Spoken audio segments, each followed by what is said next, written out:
सगे बाप के जनाजे पे बेटे को तो रोते भी नहीं देखा, और आप एक आर्टिस्ट के लिए आप मैं कब से देख रहा हूँ, जब से जनाजा यहाँ पे पढ़ाया जा रहा है आप मुसलसल रोते जा रहे हैं, क्या वजह से? सर लकी साहब जो है ना वो हमारे बाप थे, हमारे सीनियर फनकार थे, हमारे बाप थे, वो उनसे बहुत कुछ सीखा है।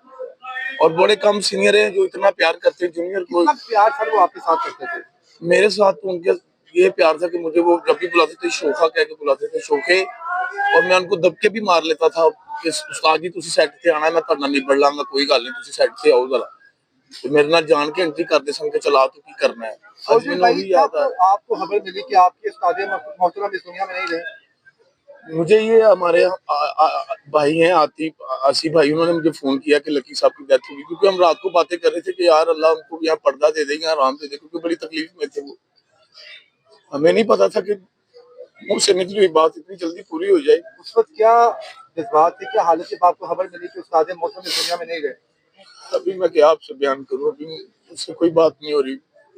जकीरिया साहब कितना आपको हौसला देते थे, आते थे जूनियर आर्टिस्ट के साथ, कितना वो कम्प्रोमाइज करते थे? सर मैंने आल हमरा में जब पहली बार प्ले करने के लिए गया हूँ तो मुझे लोगों ने बड़ा डराया है कि यहाँ पे ऐसे होता है, ये निकाल देते हैं, ये ऐसे होता है। लकी साहब ने मेरे बाजू पकड़ के कहा यार तू मेरा पुत्र है, तू काम कर, तू टेंशन नहीं लेनी, जरा तेरे गल करेगा मैं अपने नहीं पढ़ ला।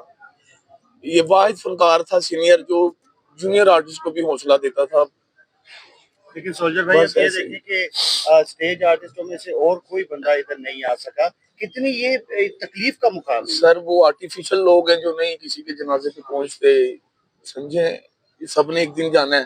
सोल्जर साहब आप इस फील्ड को बड़ी नजदीकी से देखते हैं, हम आप लोगों को सिर्फ पर्दे पर देखते हैं। जी सर। क्या हकीकी जिंदगी जो आप लोगों की आपस में है कि उसमें भी इतनी मुनाफत होती है? हमें तो आज एहसास हुआ कि लकी डी है जिसे को कोई उस्ताद कहता था, कोई दादा उस्ताद कहता था, कोई अपना बाप कहता था, कोई अपना भाई कहता था, बड़े बड़े हमें रिश्ते में यहाँ पे नाम नहीं, किसी को एक्सपोज नहीं करेंगे हम। उनकी बेटी ने बताया कि कुछ नामवर फनकार मेरे सर पर हाथ रख के कहते थे कि लकी नहीं मैं, हम तुम्हारे बाप हैं।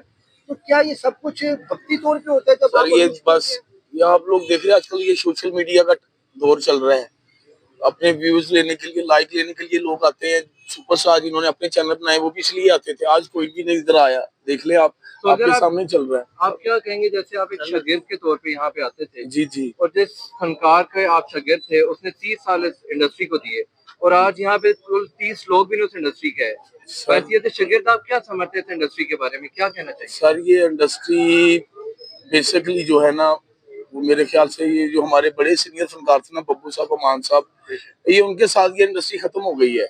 ये आगे जो हमारे सुपरस्टार बने ये सब आर्टिफिशियल लोग हैं। सोल्जर साहब ये पैसे की धमक में खो गए, इनको इंसानियत का पता ही। समझते हैं कि 6 बजे ये सुबह फोत हुए हैं और इनके साथी फनकारों को 1 बजे बताया जा रहा है, किसकी नेग्लिजेंसी है, किसकी ये वो? नहीं बात ये नहीं है सादिक साहब, आप यहाँ पे जब 6 बजे इनकी बेटी ने स्टेटस लगाया था इनके वालिद साहब के नंबर के ऊपर, तो उस स्टेटस पे लाजिम बात है कहीं उन्होंने देखा कहीं नहीं देखा, और जो चाहने वाले थे वो लाजिम बात है जिन्हें पहुंचना होता है वो देखिए। आपको कब पता चला सर? एक वजह मैं भी आपको बताता हूँ, अगर आर्टिस्ट होते हैं ना वो रात को काम है उनका सारा, तो सुबह 4-5 बजे ये नमाज पढ़ के सब सोते हैं, तो फिर ये शाम को 4-5 बजे 3 बजे कोई 2 बजे उठता है।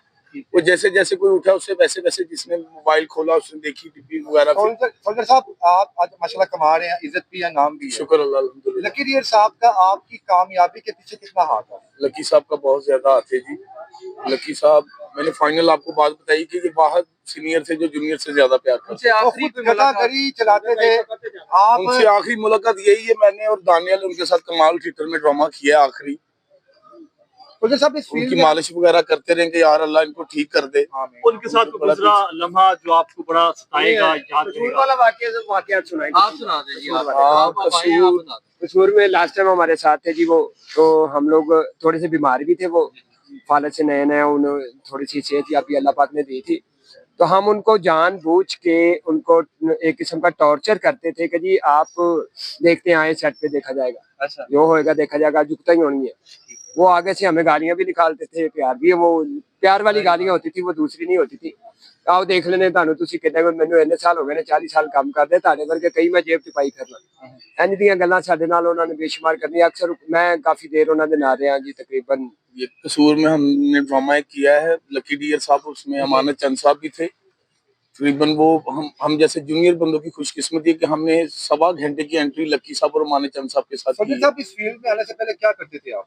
सर मैं इस फील्ड में आने से पहले कुछ भी नहीं, मैंने 12 साल की उम्र में ये फील्ड ज्वाइन की थी, मैं एज ए डांसर फील्ड में आया। अगर आप आपको लकी डियर सपोर्ट ना करते तो आज अपनी फैमिली को जो आप कमा रहे हैं, क्या कमा पाते वो आप? स्पोर्ट तो सर सब करते हैं, लेकिन लकी साहब जो थे ना वो ये थे कि बस आ जाओ यार, कोई नहीं, तुसी आओ मैं कर लांगा। वो जूनियर से प्यार करते, वो जूनियर से बहुत प्यार करते अगर थे। आपको जिंदगी में कोई ऐसा सिस्टम होता कि अपने उस्ताद की आधी तकालीफ आप अपने ऊपर लेते तो क्या आप ले सकते थे? जी सर, हमने ली भी है। सर, ली भी लकी है। साहब को हमने 4-5 वीक अपने साथ कसूर में रखा है, उनकी खिदमत की है कि यार ये ठीक हो जाए, बिल्कुल परफेक्ट हो जाए।